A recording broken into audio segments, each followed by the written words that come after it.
How was the trip? बढ़िया है। चल भाई।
Okay guys, so this is my last day in Goa and I'm checking out from my hotel to go to the airport. तबीयत भी थोड़ी ख़राब हो रही है बिकॉज ऑफ मौसम इतना चेंज हो रहा है, कभी बारिश आ जाती है, कभी एकदम से गर्मी हो जाती है, तो बहुत सारे फैक्टर्स हैं. तो it's time to go back to Delhi. So I hope you guys enjoyed the video. जितना मैं actually I was going with the group, so अगर ग्रुप के साथ जितना मैं वीडियो कैप्चर कर सकता था उतना मैंने पूरी कोशिश किया, क्योंकि प्लान कोई भी फिक्स नहीं था. There were so many sudden change of plans, जिसकी वजह से मैं वीडियो को उस पाथ पे नहीं ले जा पा रहा था पहले कि अब ये आपको ये दिखाना है, ये दिखाना है. But overall I tried my level best कि आपको गोवा का एक अच्छा टूर करा सकूँ. हाँ आ रहा हूँ.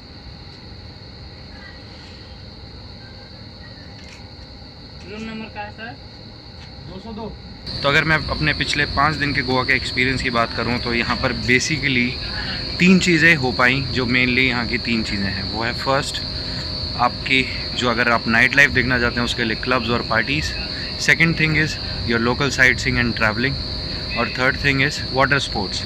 तो बेसिकली 5 दिन में 3 चीज़ें हो पाई, जिसमें से 2 क्योंकि आप रात को जाग रहे हो तो अगले दिन आप मॉर्निंग में सोओगे, तो इसलिए वो आपके 2 दिन तो इसी में निकल जाएंगे. So if you are planning to come here for 5 days और अगर आप पूरा गोवा एक्सप्लोर करना चाहते हो तो 5 दिन में कर सकते हो, but you have to plan really very accordingly. Because अगर आप रात में जग रहे हो, रात में क्लबिंग कर रहे हो, तो उसके अगले दिन आप ये वाटर स्पोर्ट इमीडिएटली सुबह मॉर्निंग में नहीं जा सकते. So there is an advance booking that you need to do a day before you do water sports, so make sure that you do it accordingly. Local sight seeing करने के लिए आप अगर फ्रीली ट्रैवल करना चाहते हो तो मैंने तो यहाँ पे पहले सोच रहा था कि मैं बाइक रेंट करूँगा, लेकिन मैंने अपनी स्कूटी रेंट की. स्कूटी पे पेट्रोल डलाया, 300-400 रुपये की स्कूटी मिल जाती है यहाँ पे बड़े प्यार से. उससे आप गोवा के अंदर कहीं पे भी घूम सकते हो, कोई इशू नहीं है. बात कर लेते हैं गोवा की नाइट लाइफ और क्लबिंग लाइफ के बारे में. जो मेरा एक्सपीरियंस रहा वो मैं आपके साथ यहाँ पर शेयर करना चाहता हूँ. अब मेरे साथ क्या हुआ कि मैं हूँ as a single stag entry, बाकी सारे लोग स्टैग एंट्रीज़ के हैं, तो इसलिए हमें काफ़ी दिक्कत हुई. एंड आफ्टर द एंट्री अगर मैं अपना क्लबिंग एक्सपीरियंस बताऊं, मैं इतना ज़्यादा हार्डकोर पार्टी वाला इंसान नहीं हूं. मुझे वैसे भी मैं अपने व्लॉग्स में या फिर कहीं पर भी मैं यही बात करता हूं कि I try to avoid parties as much as possible, because मुझे वो एनवायरनमेंट इतना अच्छा नहीं लगता है जितना मुझे ट्रैवलिंग में. आप कहीं पे भी जा रहे हो तो आपको ट्रैवलिंग में लोकल साइट सीइंग एक्सप्लोर करना, चीज़ें देखना, ये सारी चीज़ें मुझे ज़्यादा अच्छी लगती हैं rather than going for a party. But Goa is specially for party, तो इसलिए मेरे को जाकर के एटलीस्ट एक एक्सपीरियंस देखना था कि हाँ भाई कैसी है and how much it is different from cities like Mumbai, Bangalore, Pune और मे बी दिल्ली.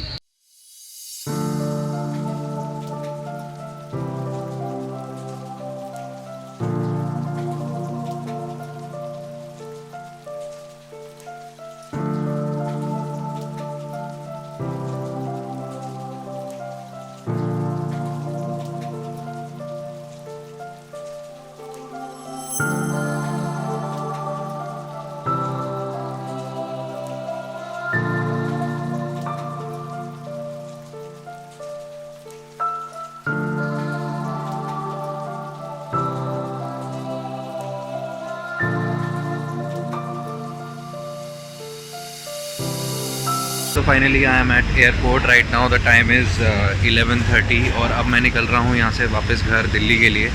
और ट्रिप काफ़ी अच्छी रही, अप एंड डाउन भी रहे, कुछ चीज़ें ऐसी रहीं जो प्लान नहीं हो पाई सही टाइम पे। लेकिन anyways I bought this new T shirt from here और अपने घर वालों के लिए भी सामान ले लिया है। Now we are flying back to Delhi और आई एक्सपेक्ट, बिकॉज यहाँ पे अब डिफरेंस ये है कि डायरेक्ट फ़्लाइट नहीं है, पहले अहमदाबाद रुकेगी 1 घंटे के लिए, फिर अहमदाबाद से टेक ऑफ लेगी दिल्ली के लिए।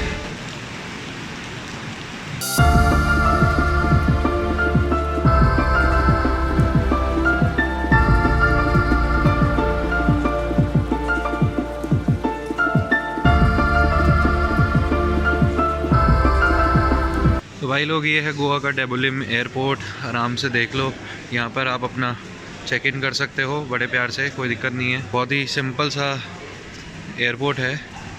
तो बहुत बड़ा एयरपोर्ट नहीं है, छोटा सा एयरपोर्ट है, लेकिन काफ़ी अच्छा एयरपोर्ट है। बट एक डिसएडवांटेज सबसे बड़ा ये है कि जो मेन नॉर्थ हुआ है वहाँ से ये जो एयरपोर्ट है वो 40 किलोमीटर दूर है। तो चेक इन मैंने कर लिया है, बोर्डिंग पासेस मैंने रिसीव कर लिए हैं। जो पहले मैं फ़्लाइट में आया था फ्रॉम दिल्ली टू गोवा, वो थी हमारी स्पाइस जेट की फ़्लाइट। जो मुझे करने में सबसे ज़्यादा मज़ा आया वो था वाटर स्पोर्ट्स, क्योंकि वाटर स्पोर्ट्स इससे पहले मैंने कभी नहीं किया था। And I do have a fear of swimming. मुझे स्विमिंग नहीं आती है और पहले मैंने स्विमिंग पूल में अपना डर निकाला कि थोड़ा बहुत सीखने की कोशिश करी, लेकिन वाटर स्पोर्ट्स मेरे लिए सबसे बेस्ट था। पहले मैं प्लान कैंसिल कर रहा था ये प्लान, बिकॉज मेरे को लग रहा था कि यार वाटर स्पोर्ट्स मेरे लिए बहुत रिस्की हो जाएगा। बट एट दी एंड हमने वाटर स्पोर्ट्स किया और water sports day made this trip best for me. अगर वो नहीं होती तो शायद ट्रिप नहीं हो पाती, बिकॉज पार्टी तो आप किसी भी शहर में कर सकते हो। सिर्फ गोवा की पार्टी का मुझे ये फ़र्क लगा कि यहाँ पे एक्सटेंडेड आवर्स तक आप पार्टी कर सकते हो और इतना ज़्यादा पुलिस का प्रॉब्लम नहीं है जितना हमारे रेगुलर शहरों में है। बट यहाँ पे भी ड्रिंक एंड ड्राइव में बहुत ही दिक्कतें हैं, लेकिन जैसे कोई इंसान अगर ड्रिंक कर लेता है और फिर भी वो स्कूटी चला रहा है, तो अगर वो तमीज़ में चला रहा है तो उसको कोई प्रॉब्लम नहीं होगी पुलिस से। बहुत काफ़ी स्ट्रिक्टनेस है हमारे शहरों में, दिल्ली में, बॉम्बे में, ऐसी जगहों पर, लेकिन यहाँ पर उतनी नहीं दिखेगी आपको। इनफैक्ट पुलिस आपको बहुत ही कम दिखेगी, मात्र मुझे सिर्फ 2-3 जने ही दिखे हैं पुलिस वाले यहाँ पे। Okay guys, done with the security check. So basically I am vegetarian, तो वेजिटेरियंस के लिए तो आई एम श्योर कि यहाँ पर कुछ भी इतना ज़्यादा स्पेशल कुछ ऐसा नहीं है जो वेजिटेरियन डिशेज में मिलेगा। वो हमारे दिल्ली विल्ली में ही ज़्यादा बेटर है, जो हम फेवरेट डिशेज खाते हैं, जैसे पनीर की कोई भी अब डिश ले लो। बाकी अगर आप नॉन वेजिटेरियन हो और अगर आपको non vegetarian sea food dishes बहुत पसंद है तो आपके लिए ये जगह बहुत अच्छी है, बिकॉज यहाँ पर काफ़ी अच्छा सी फूड मिलता है एज़ पर द एक्सपीरियंस जो मैंने लोगों से पूछा है। यहाँ की स्पेशलिटी भी है चीज़ों में, फूड में। तो इस एयरपोर्ट पर यहाँ पर इस फ्लोर पर आपको काफ़ी सारे कैफ़ेज़, छोटे छोटे कैफेटेरियाज मिल जाएंगे। अब बात कर लेते हैं सबसे इम्पॉर्टेंट चीज़ की, कि एक्सपेंसेस के कितना आपका एक्सपेंस हो सकता है गोवा ट्रिप में। देखो, that depends upon your budget and the kind of things you want to do in Goa. So basically मैंने अपना बजट बहुत ही रिस्ट्रिक्टेड रखा था और इतनी ज़्यादा चीज़ों में मैंने पार्टिसिपेट नहीं किया जो एक्स्ट्रा हो जाती है। बेसिकली जो मेन चीज़ें हैं गोवा में करने के लिए वो सब मैंने की हैं। अगर मैं आपको फ़्लाइट इंक्लूड करके बताऊं तो 10,000 में मेरी फ़्लाइट हो गई है आने जाने की, और बाकी के मैंने 10,000 रुपये रखे थे जिसमें मेरे को अपना एक्सपेंसेस मैनेज करना था, जिसमें होटल रूम से लेकर के जो आपका खाना होता है वो, ये सारी चीज़ें, प्लस जो एक्टिविटीज़ आप कर रहे हो वो, इन सारी चीज़ों को मिलू के अगर आप चाहो तो आप एक दिन में लाखों रुपए भी उड़ा सकते हो। और अगर आप उसको थोड़ा कंस्ट्रेंड वे में, थोड़ा सिस्टमेटिक वे में करोगे तो विद इन 20,000 आपकी ये ट्रिप हो सकती है। और मैंने यहाँ पर 5 दिन बिताए। तो this is the shopping in the second floor, और यहाँ पर आपका खाने पीने की चीज़ें भी हैं।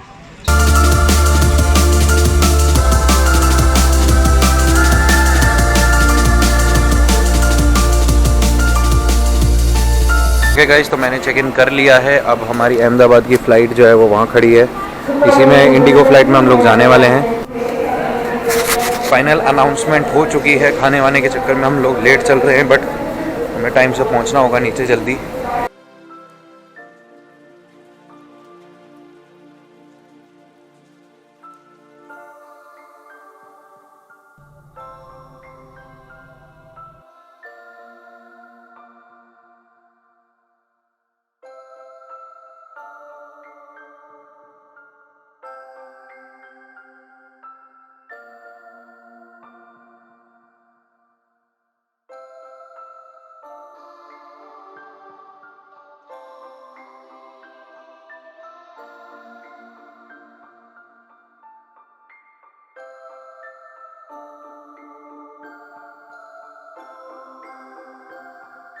Hello and good morning everyone. So right now the time is 3:45 and I am at Gujarat airport at Ahmedabad, and it is a very big, very nice airport over here. Our first connecting flight from Goa to Delhi is this point, and departure time is 5 a.m. So basically I do have some time over here to spend to see how this airport is.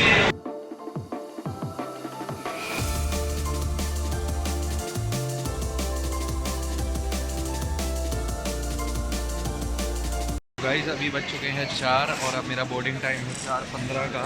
So 15 minute बचे हैं। बाकी अभी मैं ऐसे ही घूम रहा हूँ यहाँ पर अहमदाबाद एयरपोर्ट पर, और बोर्डिंग और सिक्योरिटी चेक के लिए दोबारा से जाना पड़ेगा। तो चलो इसी बहाने अहमदाबाद एयरपोर्ट देखने का भी मौका मिला, और नेक्स्ट टाइम अगर कभी मैं गुजरात आऊँगा रन ऑफ कच्छ या फिर ऐसी जगह एक्सप्लोर करने के लिए, तो I am familiar with this airport now.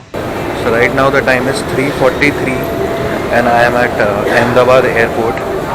So, talking about Indigo flight, this was my very first time I was flying with Indigo Airlines. So, it was more than expected. There are many things which are good in Indigo, better than the other airlines.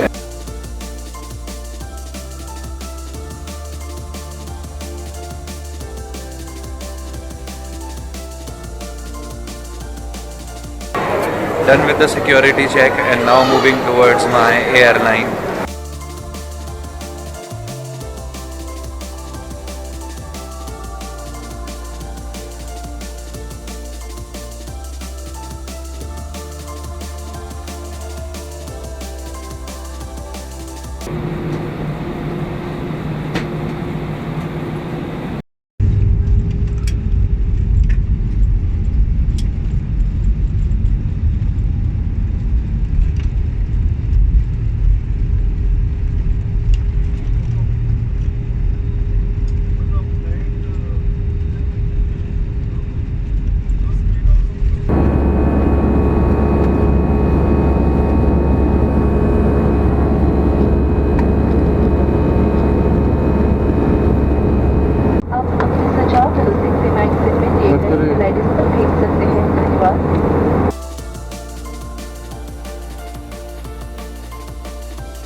हम दिल्ली के terminal 1 पर पहुंच गए हैं।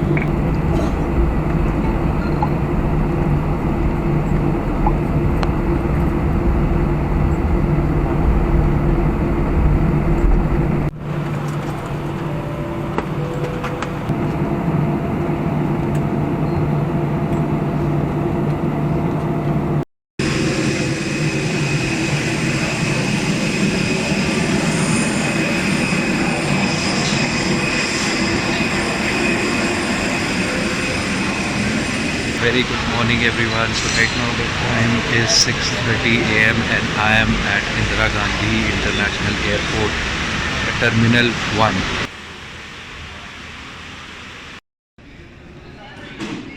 Finally I am at Delhi और flight was really very good. Sunrise देख के मुझे मज़ा आ गया early morning. and this is it from Goa trip. So I hope you enjoyed this video. If you have enjoyed this video, then please do not forget to subscribe to this channel for more upcoming travel videos like this.